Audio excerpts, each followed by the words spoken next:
आप देख रहे हैं यूपी पोस्ट न्यूज, खबर की तहता सिर्फ सच। पुरानी लखनऊ से 433 लाउड स्पीकर हटाए गए। धार्मिक स्थलों से 433 लाउड स्पीकर हटाए गए।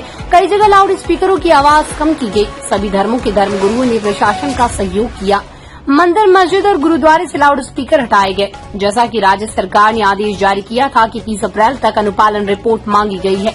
अपर मुख्य सचिव गृह अवनीश अवस्थी ने बताया कि राज्य में धार्मिक स्थलों से लाउड स्पीकर हटाने का आदेश शनिवार को जारी किया गया था। इस संबंध में जिले से 30 अप्रैल तक अनुपालन रिपोर्ट मांगी गई।